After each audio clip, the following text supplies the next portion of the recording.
What's up, guys? It's AnVe, aka Mr. Northtown's finest, back at it with episode 4 of the Real Thing podcast, presented to you by the Creative Genius Studios. You thought I stuttered? I didn't.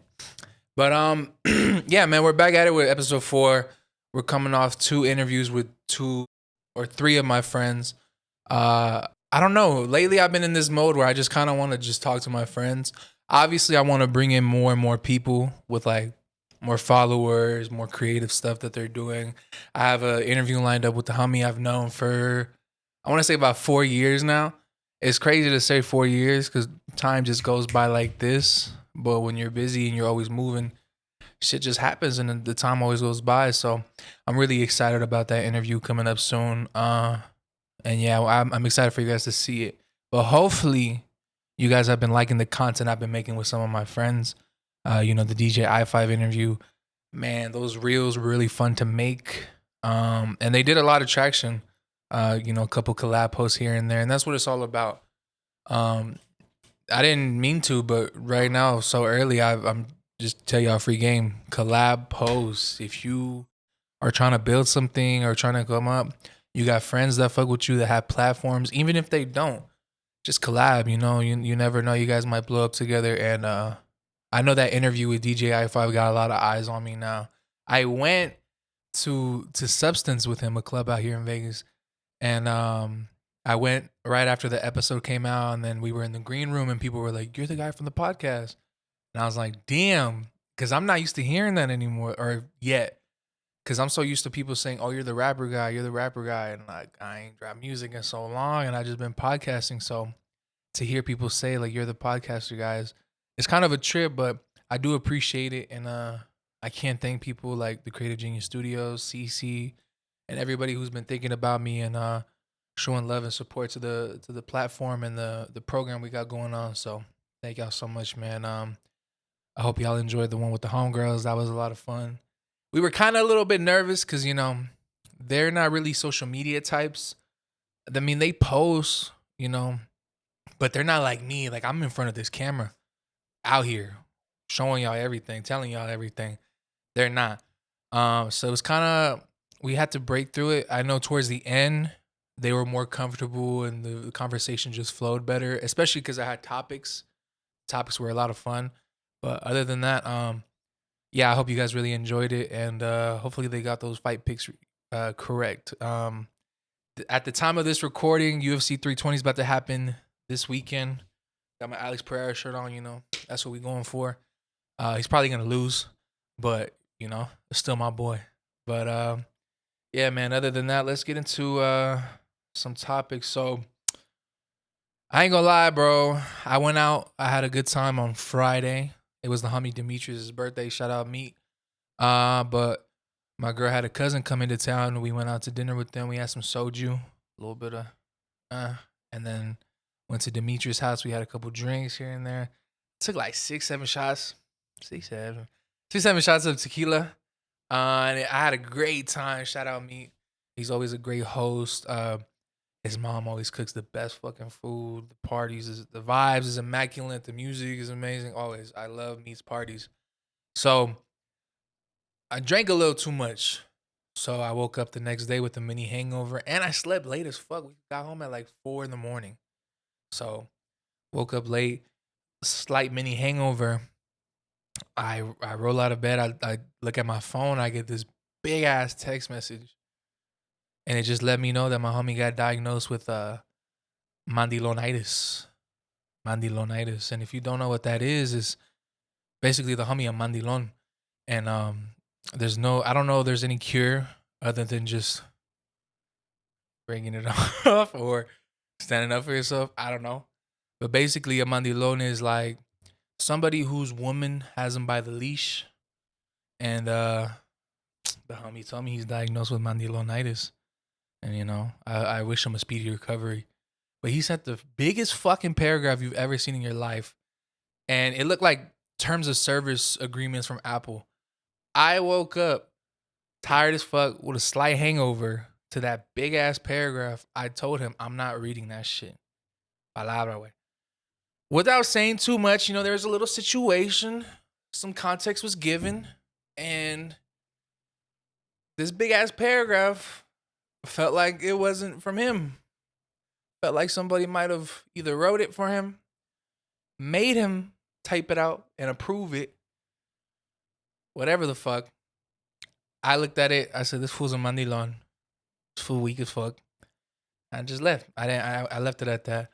And Mandilonitis is really hitting big with the people I love. My brother is diagnosed with it. My grandpa's diagnosed with it. My uncle, he's like stage 7 of it. Pray for my tío Delfino. But yeah, man, y'all be on the lookout. Get your vaccine. Mandilonitis is out there. I don't know whether you believe in vaccine or not. I think this is one you should take. Because the mandilones in this world are just taking over, and it's just too much. I can't keep up with that shit. Palabra. It's not for me. But yeah, man, I wish the homie a speedy recovery. Don't send me no messages like that again. I didn't respond the first time. I'm not gonna respond again. And if somebody's orchestrating text messages for you, I don't know what the fuck was the point. I'm still on your side. I don't know what the fuck. I don't know if the premise was for me to be like, oh, the homie is a piece of shit. Oh, maybe his girl's right. Oh. No, dickhead. He's still my homie. I accept him. Whether you accept him or not, that's on you, perro. But like me, that's my dog way. I know a dog and I know what kennel he's from. Palabra. So that's on you. But y'all do as you wish. Be on the lookout for Mandilonitis and stay up. And if you send fucking compromisable text messages, delete them shits after you said what you said and after what everybody else said. Okay? No more hitting the group chat up at 10 in the morning and after I'm hungover. Palabra way. That shit lame. Anyways. Next topic. So I kind of wanted to talk to you guys about my set design. What everything means to me. Over here, I have the Ramona Park, Broke My Heart. I kind of touched on it a little bit with the homies, but basically that album meant a lot to me. It came to me at a point in my life where I really needed it the most, especially with track A for the homies. Just everything he said in that song really compelled me. And when I first joined this podcast, CC was telling me like, "Oh, bring stuff and like create your own set, blah blah blah," and I just didn't understand it because I was like, I feel like everybody's podcast nowadays is really cookie cutter. How many podcasts do you see with like those like skinny wooden panels in the background, and then there's like a fake tree somewhere? Not to say that it don't look nice, but like how many do I really have to see? And I feel like sometimes there's no real people are just too busy trying to look good instead of showing who they are. And I'd rather y'all just take me for what I am.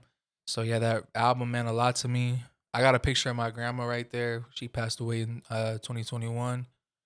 And all right, hold on. So picture was given out at her funeral, right? Do you see it? All right. Me personally, I don't know my grandma to look like this. I've always known my grandma to look different. But I also, because I see this photo, I know it means something to my dad and his brothers and his sister. And I stopped to think like, is this how they saw her? Like this version of her is the version they remember? Maybe because that's their mom and that's the version they grew up with. But this isn't the version of her that I remember. I remember her with like, obviously she was older. She's my grandma. She had white hair here on the sides, stuff like that. This photo is like really youthful. I've never seen her like that. But it always like interests me. Just seeing this photo always interests me and makes me think like the people that are in our lives, whatever point in time we see them and come across them or we lose touch with them, is that how we always remember them? Because I don't know how old this photo is. This photo could be 40 years old, 30 years old. And they chose that one when my whole life, she's never looked like that to me. So it's always been an interesting point for me is like, how do we perceive our loved ones and our friends, family, and everybody around us? So I think maybe that's something for people to think about. People might think this is a high thought. I promise I don't smoke. But I just always looked at that and I was like, why they chose that one? But that's for them to answer. Next we got Spider-Man over here. I grew up liking Spider-Man a lot, but it's more than just Spider-Man. That actually comes from Mexico. My grandma from my mom's side got that for me outside of Mexico. And I just always had that. I think I've had that since I was like 3 or 4. And it's just always been a thing. And I remember I know some of my friends, like when they look back on their like old photos, they could see it. So this was kind of like a trend within like the Mexican community, like back in the day, where these like weird like wooden and like aluminum photos were made. Because this is like made out of wood and aluminum. So it's kind of like a nod back to that time, so to speak. And then over here, can you see what's over here? All right, over here we got the AFN peso hat. Um, yeah, AFN peso, probably my top one rapper, like my favorite rapper of all time. AFN peso, much like Vince Staples, his music came to me at a time of my life where I needed the most. Like his message and the way he would speak just spoke to me the most at that point in time of my life where I really, really needed to hear the things that he was saying.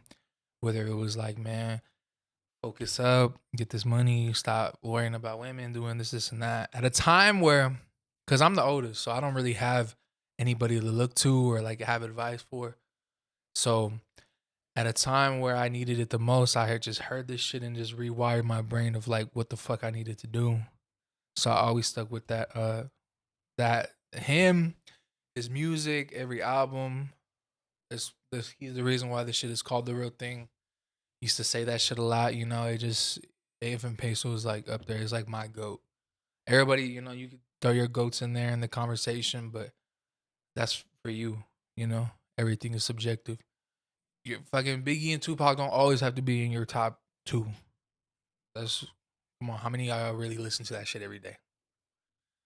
I'm not. But then we got Larry June. Love Larry June. I went to his concert and he gave this out. We have the Larry June Alchemist album right here. Dope album. Went to a UFC expo. Got my hands wrapped. It kind of looks like a little paw, but I just cut it from the sides and took it off. But this is what it looks like when they have their pretty cool. You know, I love the UFC. Love, love, love the UFC. Can't wait for this Saturday. Shout out Bravo tickets for sending me. Yeah, that's gonna be fun. And speaking of UFC, some events for UFC Qatar were announced. I'm starting to hate the way Dana announces shit.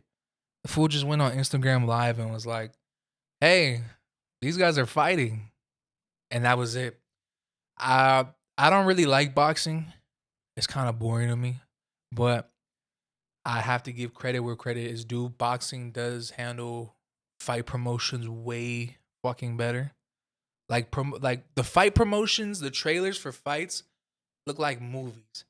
Look at what they did with Alexander Usyk and Tyson Fury, where Tyson is like going about his life and he keeps seeing Usyk's face and stuff like that.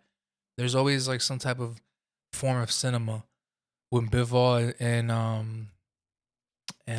Better Biev were fighting and they look like warlords and they look like they were about to go to battle. Cinematic. The UFC, we just get a regular ass fucking trailer that looks like it was made in iMovie. No offense. And then or Dana hops on Instagram Live with the shittiest connection you've ever seen and is like, "Hey, these two guys are fighting. Be excited."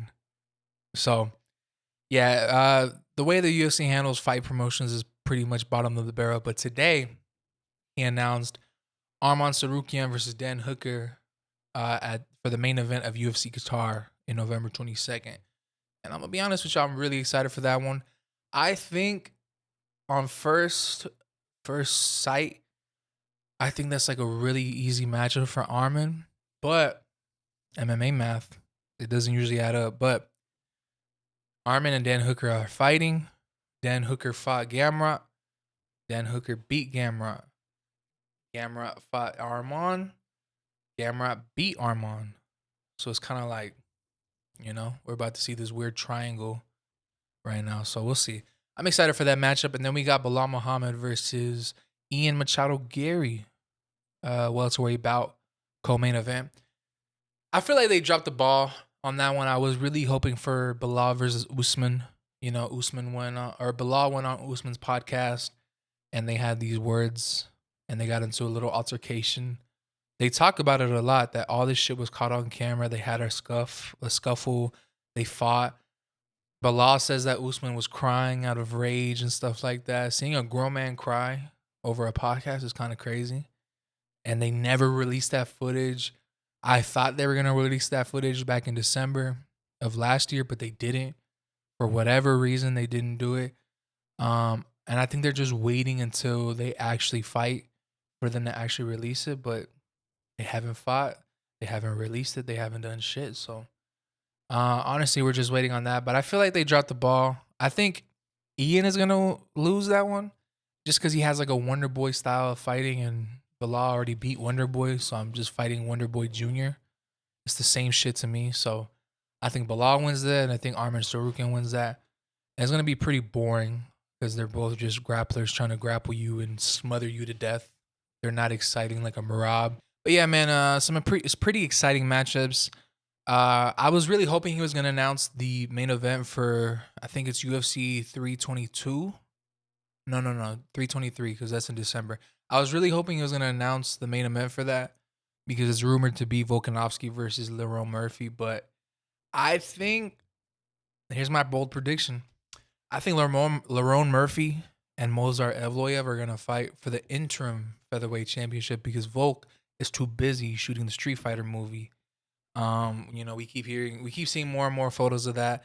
They're shooting it as we speak, and I don't think Volk can go between shooting a movie and then shooting the actual or practicing for an actual fight.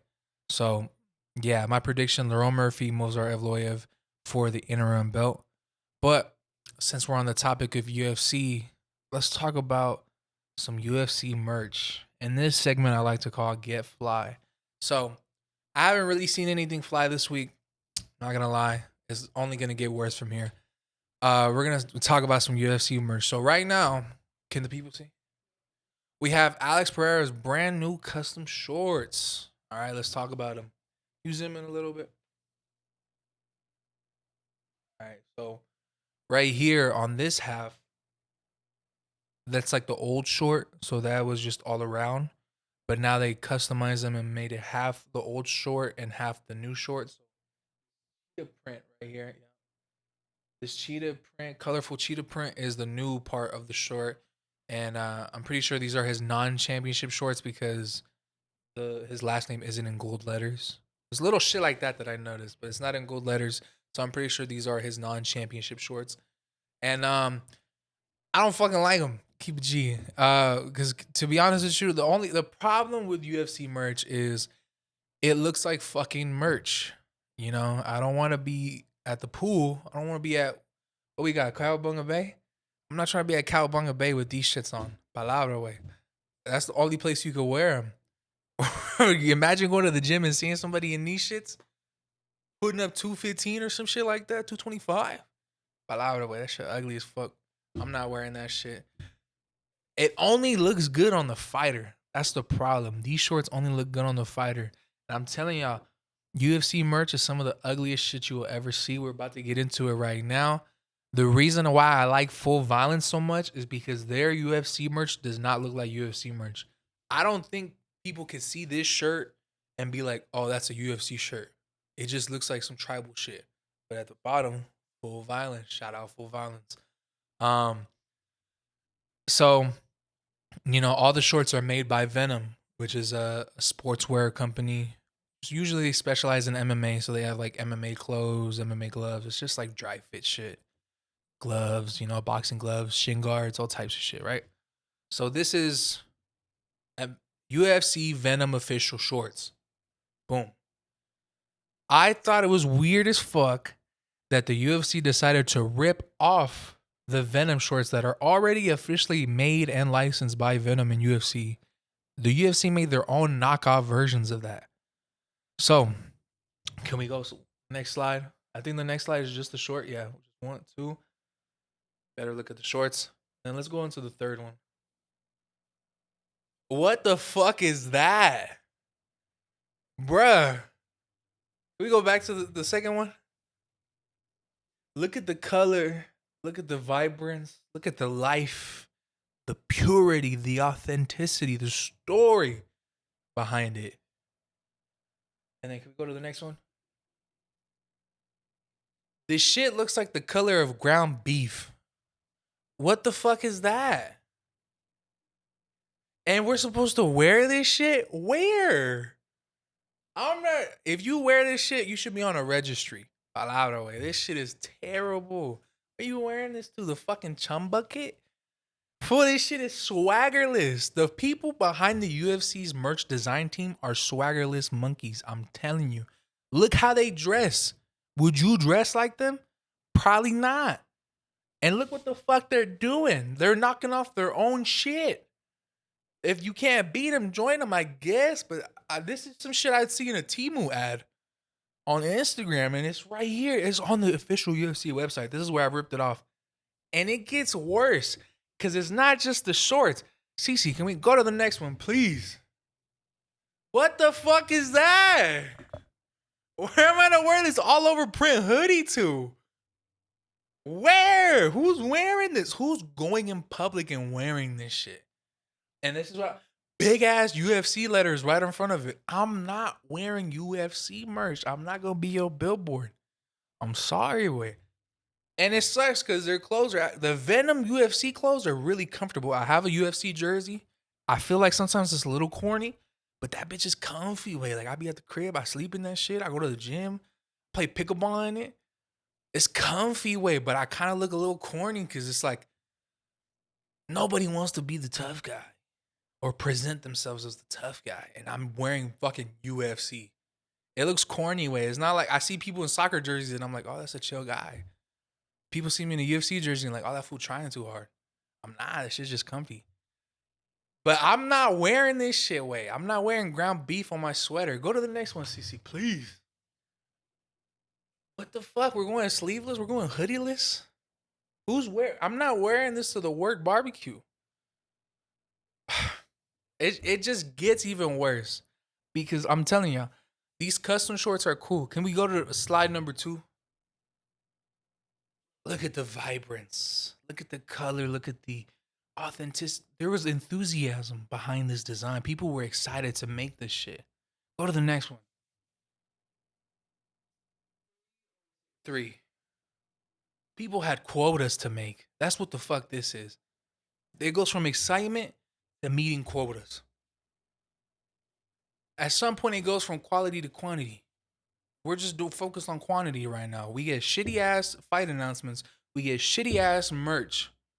And there's barely any storylines in the UFC. Come on, bro. This shit is pissing me off. And it gets worse because it's not just Alex Pereira. Can we go into a different folder? Let's go to Marab. Yeah. 1. Boom. UFC. Okay. Custom shorts. When these first came out back in January, I didn't really like them. But then I see Marab fighting these. I see him win. I'm like, okay, they grew on me. I see those shorts, and I'm like, I can't see Marab without those shorts. Now go to the next one, please. What the fuck is that? Go back. Look at the vibrance. Look at the color. Look at the gold horse. Tells the story of Georgia, the country, not the city, not the state. The country, Georgia, the rich history, the culture, the wars they've been through. You know, these are a proud people. The population of 3 million. That's just Vegas. Vegas fits in the entire country of Georgia. An entire country has the same population as my city. Look at the vibrance. Look at the history. Look at the story. Go to the next one, please. What the fuck is that, way? This shit looks like they ripped it off a robe. It's like Versace X UFC bootleg collab. Like, what the fuck is that? It's simple, but I'm not wearing UFC across my butt cheeks. Big ass UFC letters, like the shit says juicy on it. What the fuck? That shit is weak. Please go to the next one. This, I mean, it's okay. It's okay. It kind of reminds me of like soccer, little Arsenal jersey, maybe, but it's still lifeless. It's still, yeah. Oh, the UFC wants new designs. Let me just rip this shit off. We go to the next one. We'll go Khalil. Now Khalil's means something to me. One, yeah. So it's Khalil Roundtree. He is the co main event. So he's the third fight before the main event. Khalil, he grew up here in Vegas. He was born in LA, then moved over here to Vegas. Sounds like a lot of y'all. And yeah, he just grew up out here. He went to high school out here. You know, he thrived out here, got his license, blah, blah, blah. Khalil has a very kind of deep and sad story. You know, his father was murdered when he was like 7 years old. His father was in the music industry. He was the road manager for Boys to Men, all types of stuff. So it's like a real history with Khalil. And, you know, his father was taken from him. So he grew up single mother, a couple older brothers, you know, had his problems. He used to weigh, I think he used to weigh like over 300 pounds, like I think like 350, something like that. He lost the weight, became a UFC fighter. He used to train at One Fight Team. That's a gym that I used to fucking go to. It was Wanderlei Silva's gym. And now when you drive past it, it's the fucking Hilton parking garage, which is kind of sad, you know. RIP One Fight Team. I love that gym. I met Wanderlei Silva when I was a kid. That was a shell shock. But, you know, point is, Khalil is from Las Vegas. He grew up here. So these shorts embody his time in Thailand and in Las Vegas. So you see the Thai lettering on the white, and then you see these mountain ridges right here. These are mountains that are in Las Vegas. So this is just the outskirts, the mountains that cover Las Vegas. Right? It's a beautiful story because they asked him, "What do you want to do?" He's like, "I want to represent Las Vegas. I don't want to put a fucking casino building on my shorts or the Las Vegas sign. I want to put, you know, the actual nature. Because even though we do live in Las Vegas, we live in Nevada, and Nevada is a beautiful desert state. So he wanted to embody that. You know, right here. Can you scoot over a little bit? Yeah, yeah, yeah. You see it right there on the back, the mountains of Nevada. Then you scroll to the next one, and then we get this shit. What the fuck is that? This, they instead of Mount Charleston, they put Lone Mountain at the bottom of this shit. This shit is terrible. And then that don't even look like Thai lettering. Like this shit, they're ripping themselves off, and it's really, really weird to me. I just don't understand it. They keep doing it, and I found this today because I was trying to find some memorabilia. I was like, oh, I'm trying to like buy some signed Alex Pereira stuff, something, and then I see this fucking slop, and I'm like, what the fuck am I supposed to do with this shit? This shit looks like what 42-year-old unks who drive slingshots blast fucking R&B at the liquor store. This is the shit I would see over there. This and some AnVe slides. I ain't gonna hold you. I ain't gonna hold you. That's a fact. But this shit is slop. This shit is slop. I don't like it. I don't like that they do that. I think you can go to the next one.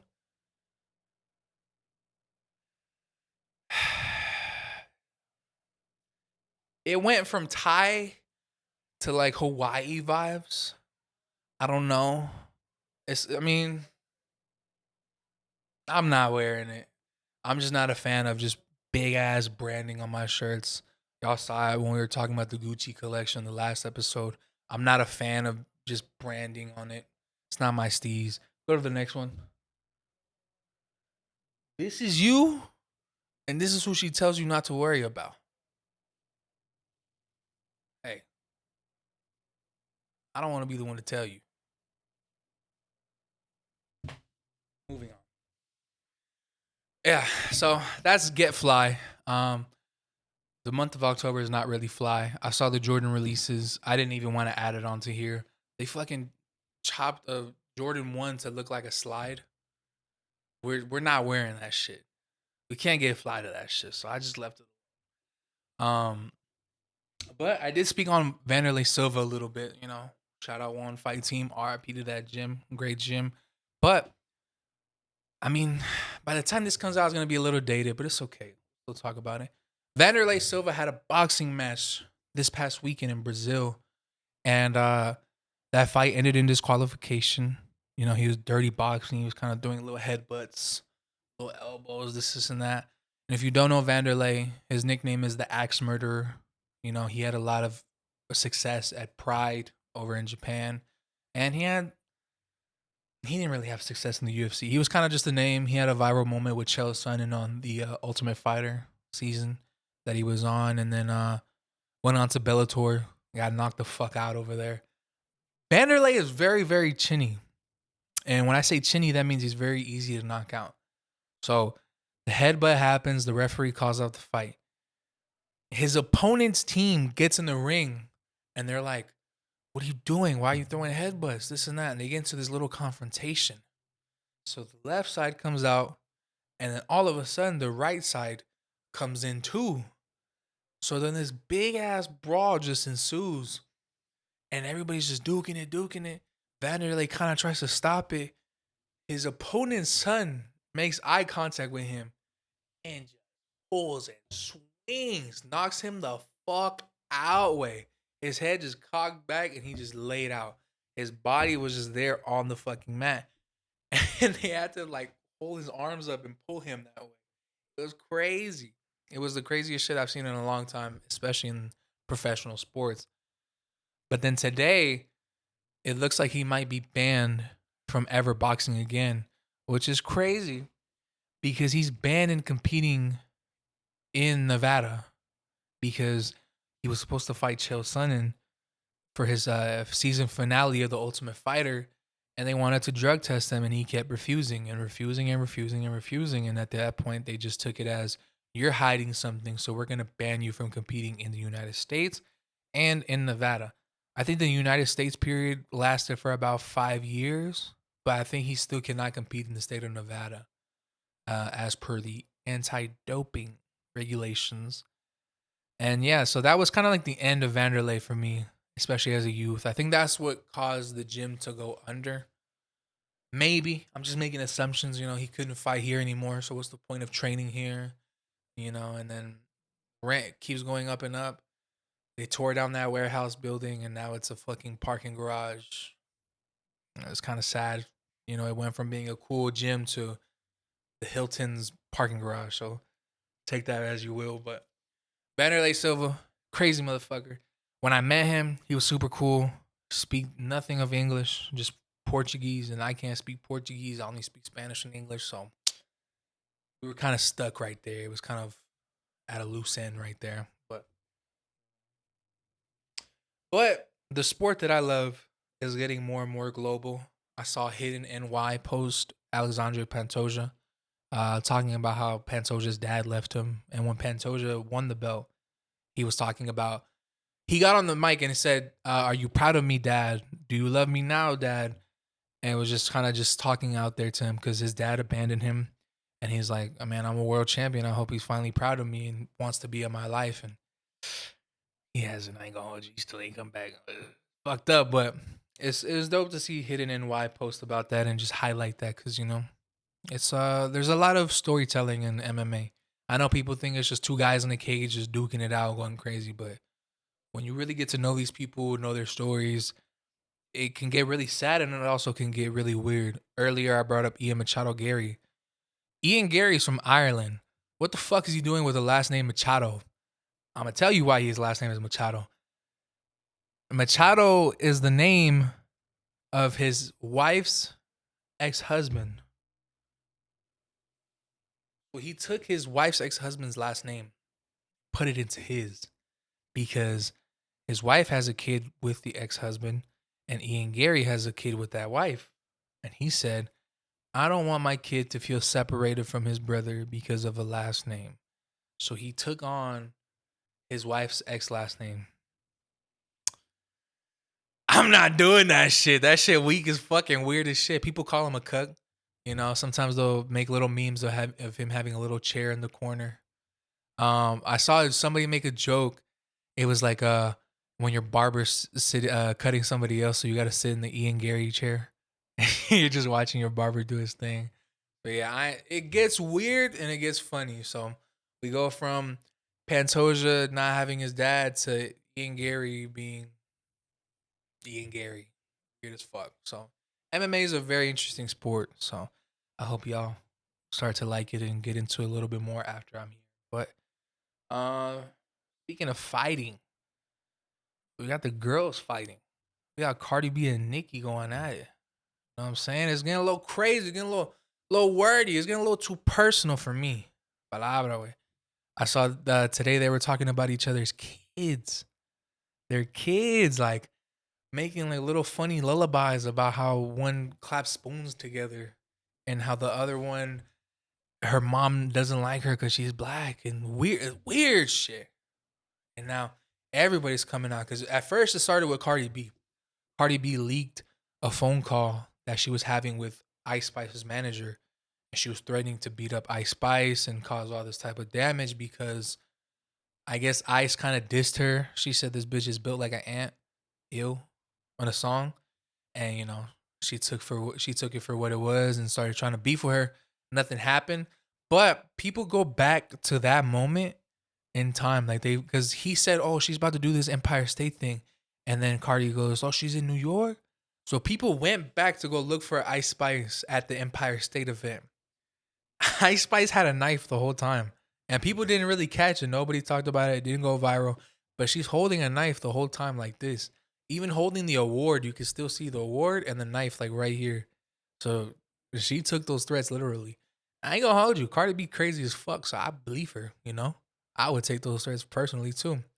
But then the thing happened was she was in that phone call, and Ice Spice had previously had beef with Lotto, and Cardi says, "I'm not pussy ass Lotto. I'll really fuck her up," which is crazy because Cardi B just had an album come out, and there's a Lotto verse on the album. So you just dissed your own homegirl, called her pussy.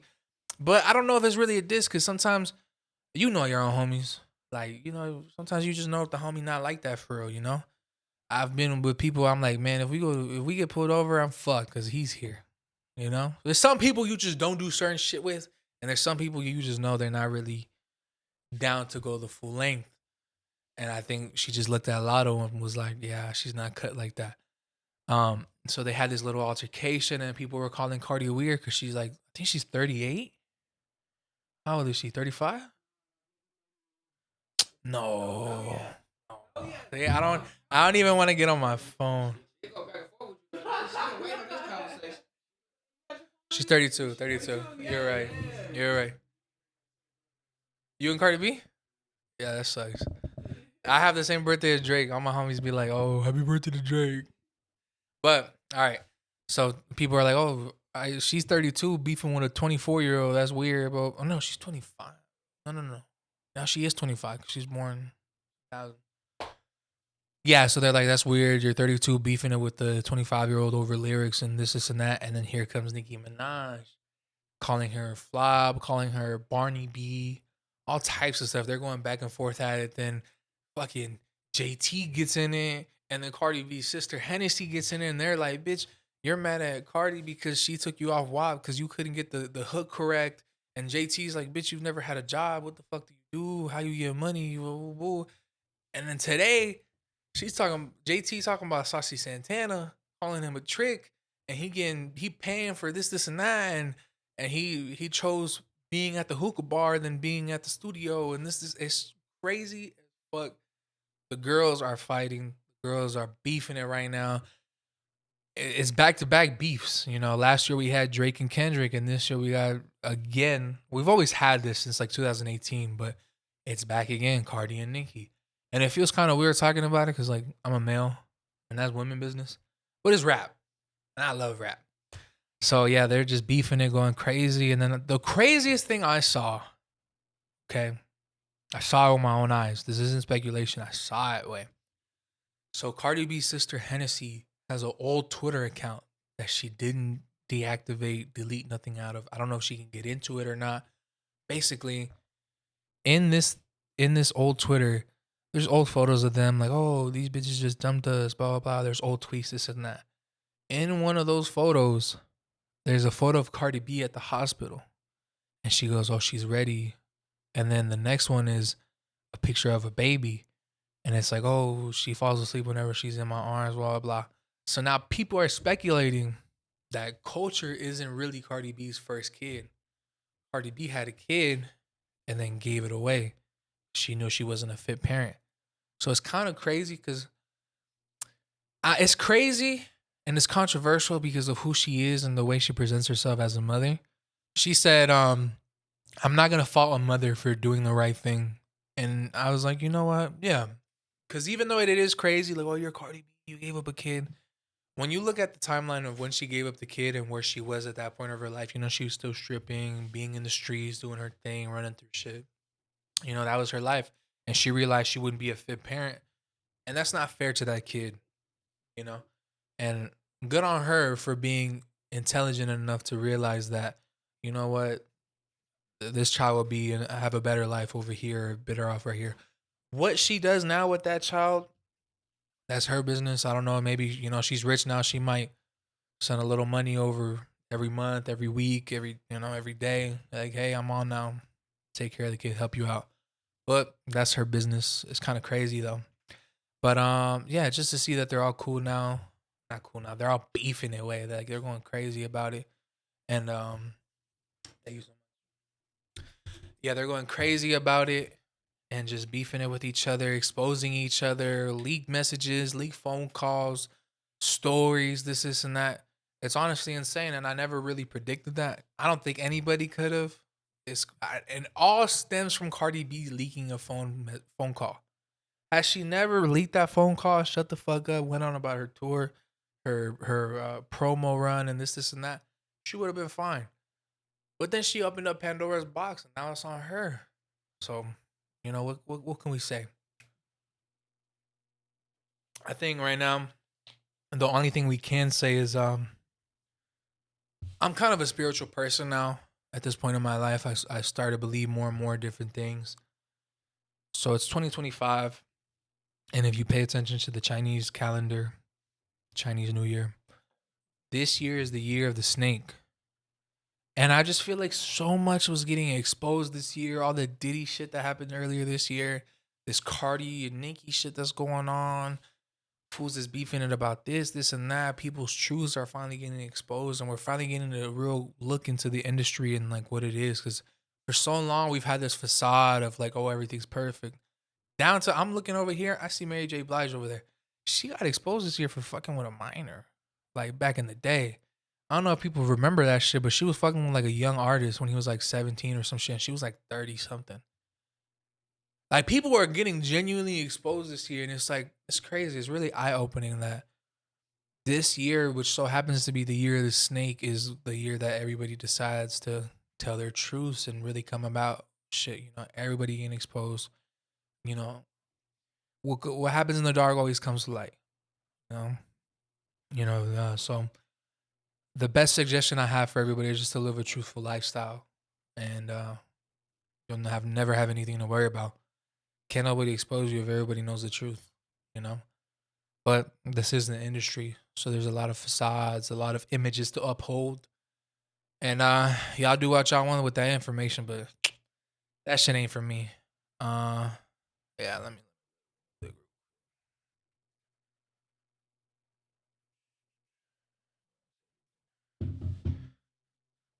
but yeah, man, y'all do with that information. Where we at, CC? That's solid way. That's solid. But yeah. This has been another episode of the Real Thing Podcast presented to you by the Creative Genius Studios. Big shout out to my producer CC. Shout out to homie D. Shout out to homie Ty in the building. Everybody's here. We're having a good time. If you guys like the content, leave a like, drop a comment, what y'all want. Stay tuned for the next episode. We got a great guest coming on, and I'm really excited about that one. So yeah. I'm AnVe, Mr. Northtown's finest. This is the Real Thing Podcast presented to you by the Creative Genius Studios, and I'll see y'all in the next one.